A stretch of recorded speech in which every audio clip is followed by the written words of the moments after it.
Santificação. Capítulo 8. O ministério de João. O apóstolo João passara a infância na sociedade dos incultos pecadores galileus. Não gozara do preparo das escolas, mas, pela comunhão com Cristo, o grande ensinador, obteve a mais elevada educação que o homem mortal pode receber. Sorveu avidamente da fonte da sabedoria, e então procurou conduzir outros àquela fonte de água que salta para a vida eterna.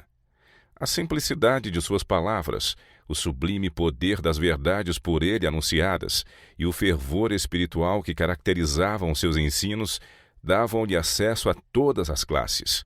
Contudo, mesmo os crentes não podiam compreender os sagrados mistérios da verdade divina esclarecida em seus discursos. Ele parecia estar constantemente imbuído do Espírito Santo, procurava induzir o povo a apegar-se ao invisível. Fazia que suas palavras caíssem como orvalho, abrandando e subjugando a alma. Depois da ascensão de Cristo, João tornara-se um fiel, ardente trabalhador pelo Mestre. Juntamente com outros, gozara do derramamento do Espírito Santo no dia de Pentecostes, e com zelo e poder novos, continuou falando ao povo as palavras da vida.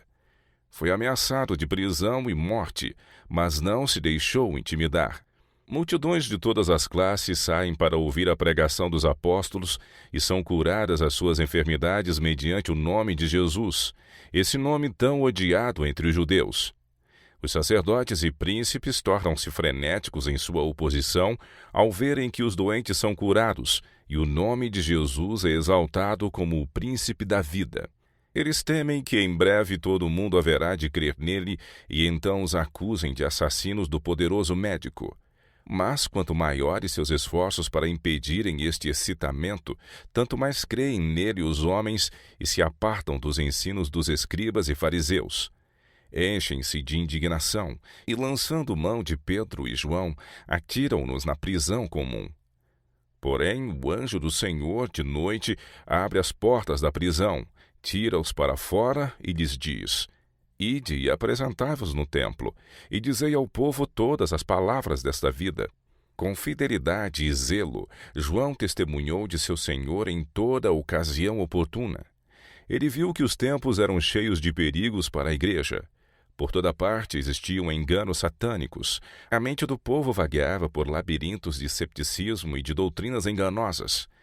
Alguns que professavam ser fiéis à causa de Deus eram enganadores. Negavam a Cristo e seu Evangelho, estavam produzindo danosas heresias e vivendo em transgressão da lei divina. O tema favorito de João. O tema favorito de João era o infinito amor de Cristo. Ele cria em Deus como uma criança crê num Pai bondoso e terno. Compreendia o caráter e obra de Jesus, e quando via seus irmãos judeus caminhando às apalpadelas, sem nenhum raio de sol da justiça para lhes iluminar o caminho, ansiava por lhes apresentar Cristo, a luz do mundo. O fiel apóstolo via que a cegueira deles, o orgulho, a superstição e a ignorância quanto às Escrituras estavam lhes pondo a vida em grilhões que nunca mais se partiriam. O preconceito e o ódio que obstinadamente nutriam contra Cristo estavam trazendo a ruína sobre eles como uma nação e destruindo sua esperança de vida eterna. Mas João continuava a apresentar-lhes Cristo como o único meio de salvação. A evidência de que Jesus de Nazaré era o Messias era tão clara que João declara que nenhum homem tem necessidade de andar nas trevas do erro enquanto tal luz é oferecida. Entristecidos pelos erros perniciosos. João viveu bastante para ver o Evangelho de Cristo pregado longe e perto, e milhares aceitando avidamente seus ensinos. Mas encheu-se de tristeza ao perceber que erros perniciosos se introduziam na igreja. Alguns dos que aceitaram a Cristo professavam que seu amor os desobrigava da obediência à lei de Deus. De outro lado, muitos ensinavam que a letra da lei deveria ser observada, como também todos os costumes e cerimônias judaicas, e que isto era suficiente para a salvação sem o sangue de Cristo. Eles sustentavam que Cristo fora um bom homem, tanto como os apóstolos, mas negavam sua divindade. João viu os perigos a que seria exposta a igreja se seus membros recebessem estas ideias, de modo que as enfrentou com presteza e decisão. Escreveu a uma grande auxiliadora do Evangelho, uma senhora de boa reputação e extensa influência. Muitos enganadores entraram no mundo, os quais não confessam que Jesus veio em carne. Este tal é o enganador e anticristo. Olhai por vós mesmos, para que não percamos o que temos ganho, antes recebamos o inteiro galardão. Todo aquele que prevarica e não persevera na doutrina de Cristo, não tem a Deus. Quem persevera na doutrina de Cristo, esse tem tanto o Pai como o Filho. Se alguém vem ter conosco e não traz esta doutrina, não o recebais em casa, nem tampouco o saudeis, porque quem o saúda tem parte nas suas más obras. João não prosseguiu seu trabalho sem grandes embaraços. Satanás não estava ocioso. Instigou homens maus para abreviarem a vida deste homem de Deus, mas santos anjos o protegeram de seus assaltos. João precisava ficar como uma fiel testemunha de Cristo. A igreja, em seu perigo, necessitava de seu testemunho. Pela representação maliciosa e falsidade, os emissários de Satanás procuraram despertar oposição contra João e a doutrina de Cristo. Em consequência, dissensões e heresias estavam pondo em perigo a igreja. João enfrentou estes erros com inflexibilidade, vedou o caminho aos adversários da verdade, escreveu e exortou para que os dirigentes destas heresias não tivessem o menor estímulo. Presentemente, há males semelhantes aos que ameaçam a prosperidade da igreja primitiva, e os ensinos do apóstolo sobre estes pontos deveriam ser cuidadosamente atendidos. Deveis ter caridade, é o clamor que se pode ouvir em toda a parte, especialmente daqueles que professam a santificação. Mas a caridade é demasiado pura para cobrir um pecado não confessado. Os ensinos de João são importantes para aqueles que vivem entre os perigos dos últimos dias. Ele estivera intimamente ligado a Cristo, escutara seus ensinos e testemunhara seus poderosos milagres. Assim, apresentou um convincente testemunho, que tornou sem efeito as falsidades de seus inimigos.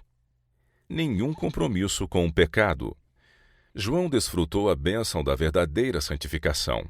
Mas notai, o apóstolo não proclama ser inocente, está em busca da perfeição, andando à luz da presença de Deus. Testifica que o homem que professa conhecer a Deus e, contudo, quebra a lei divina, mente à sua profissão. Aquele que diz, eu conheço-o, e não guarda os seus mandamentos é mentiroso, e nele não está a verdade. Neste século de alarmante liberalidade, estas palavras seriam taxadas como intolerância. Mas o apóstolo ensina que, conquanto devamos manifestar cortesia cristã, estamos autorizados a chamar o pecado e os pecadores por seu verdadeiro nome, que isto é coerente com a verdadeira caridade. Conquanto tenhamos de amar as almas por quem Cristo morreu e trabalhar por sua salvação, não devemos condescender com o pecado. Não nos unamos com os rebeldes, chamando a isso caridade. Deus exige de seu povo atual que se poste, como fez João em seu tempo, inflexivelmente pelo direito, em oposição aos erros destruidores das almas. Não há santificação sem obediência. Tenho encontrado muitos que alegavam viver sem pecado, mas quando provados pela palavra de Deus, mostraram-se ser transgressores declarados de sua santa lei.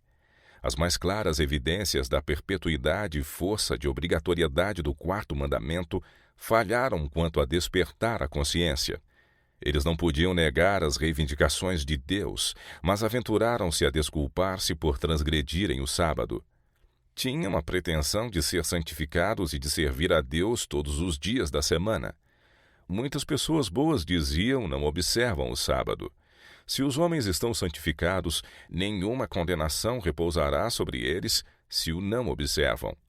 Deus é demasiado misericordioso para puni-los por não guardarem o sétimo dia. Seriam considerados como esquisitos na comunidade se guardassem o sábado e não teriam nenhuma influência no mundo. E eles precisam ser sujeitos aos poderes constituídos. Uma senhora em New Hampshire apresentou seu testemunho numa reunião pública, dizendo que a graça de Deus estava governando em seu coração e que pertencia inteiramente ao Senhor. Então exprimiu sua crença de que este povo estava fazendo muito bem quanto a despertar pecadores para verem seu perigo. Disse: o sábado que este povo apresenta a nós é o único sábado da Bíblia. E então afirmou que estivera muito preocupada com este assunto. Vira grandes provações diante de si, as quais teria de enfrentar caso observasse o sétimo dia. No dia seguinte, ela veio à reunião e de novo deu testemunho, dizendo que perguntara ao Senhor se precisaria guardar o sábado e que ele lhe dissera que não. Sua mente estava agora em descanso quanto ao assunto. Ela fez então a mais vibrante exortação a todos para atingirem o perfeito amor de Jesus, onde não há nenhuma condenação para a alma. Esta mulher não possuía a genuína santificação. Não fora Deus quem lhe dissera que poderia ser santificada, vivendo em desobediência a um de seus explícitos mandamentos. A lei de Deus é sagrada, e ninguém a pode transgredir impunemente. Quem lhe disse que poderia continuar a quebrar a lei de Deus e ser inocente, fora o príncipe dos poderes das trevas, o mesmo que dissera a Eva no Éden por intermédio da serpente: certamente não morrereis. Eva se lisonjeou com o pensamento de que Deus era demasiado bondoso para puni-la pela desobediência de seus explícitos mandamentos. O mesmo sofisma é apresentado por milhares em desculpa de sua desobediência ao quarto mandamento. Aqueles que têm o Espírito de Cristo guardarão todos os mandamentos independentes das circunstâncias. A majestade dos céus diz: eu tenho guardado os mandamentos de meu Pai. Adão e Eva ousaram transgredir as ordens do Senhor, e o terrível resultado de seu pecado deveria constituir uma advertência para nós, a fim de não seguirmos seu exemplo de desobediência. Cristo orou por seus discípulos nestas palavras: santifica-os na verdade. A tua palavra é a verdade. Não existe genuína santificação a não ser pela obediência à verdade. Aqueles que amam a Deus de todo o coração também hão de amar a todos os seus mandamentos. O coração santificado anda em harmonia com os preceitos da lei de Deus, porque eles são santos, justos e bons. Deus não mudou. O caráter de Deus não mudou. Ele é hoje o mesmo Deus zeloso que era quando deu a sua lei sobre o Sinai e a escreveu com seu próprio dedo nas tábuas de pedra. Aqueles que espezinham a santa lei de Deus podem dizer: estou santificado. Mas estar santificado de fato e jactanciar-se de santificação são duas coisas diferentes. O Novo Testamento não mudou a lei de Deus. A santidade do sábado do quarto mandamento está tão firmemente estabelecida como o trono de Jeová. João escreve: qualquer que comete pecado transgride também a lei, porque pecado é a transgressão da lei. E bem sabeis que ele se manifestou para tirar os nossos pecados, e nele não há pecado. Qualquer que permanece nele não peca. Qualquer que peca, transgride a lei, não o viu nem o conheceu. Nós somos autorizados a considerar do mesmo modo que o fez o discípulo amado. Aqueles que se jactam de permanecer em Cristo, de estar santificados, ao passo que vivem na transgressão da lei de Deus.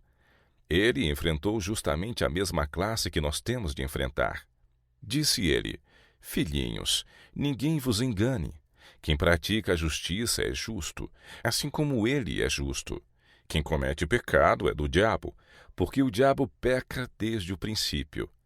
Aqui o apóstolo fala em termos claros, como julga que o assunto exige. As epístolas de João transmitem um espírito de amor. Mas quando ele chega em contato com essa classe que quebra a lei de Deus e ainda se jacta de estar vivendo sem pecado, não hesita em adverti-la quanto a seu terrível engano. Se dissermos que temos comunhão com ele e andarmos em trevas, mentimos e não praticamos a verdade. Mas se andarmos na luz como ele na luz está, temos comunhão uns com os outros e o sangue de Jesus Cristo, seu Filho, nos purifica de todo o pecado. Se dissermos que não temos pecado, enganamo-nos a nós mesmos e não há verdade em nós. Se confessarmos os nossos pecados, ele é fiel e justo para nos perdoar os pecados e nos purificar de toda a injustiça. Se dissermos que não pecamos, fazemo-lo mentiroso, e a sua palavra não está em nós.